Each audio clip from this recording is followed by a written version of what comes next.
أعوذ بالله من الشيطان الرجيم. بسم الله الرحمن الرحيم.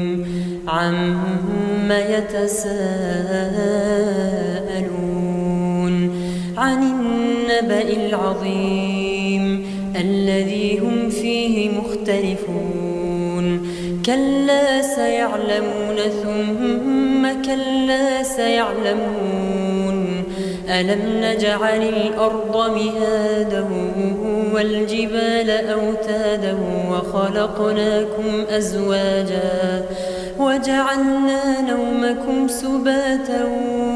وجعلنا الليل لباسا وجعلنا النهار معاشا وبنينا فوقكم سبعا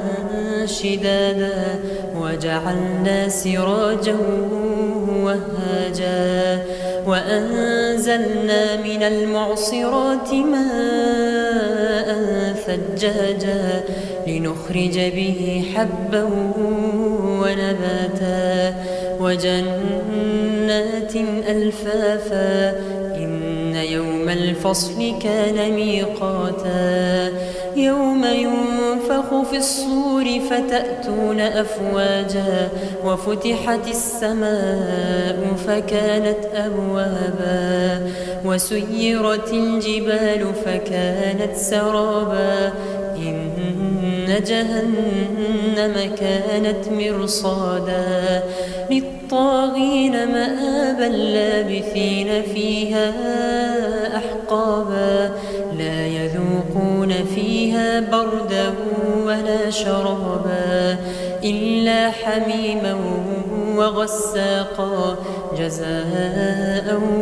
وفاقا إنهم كانوا لا يرجون حسابا وكذبوا بآياتنا كذابا وكل شيء أحصيناه كتابا فذوقوا فلن نزيدكم إلا عذابا إن للمتقين مفازا حدائق وأعنابا وكواعب أترابا وكأسا دهاقا لا يسمعون فيها لغوا ولا كذابا جزاء من ربك عطاء حسابا رب السماوات والأرض وما بينهما الرحمن لا يملكون منه خطابا يوم يقوم الروح والملائكة صفا لا يتكلمون إلا من أذن له الرحمن وقال صوابا ذلك اليوم الحق فمن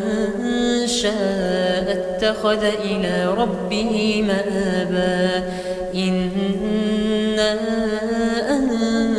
أنذرناكم عذابا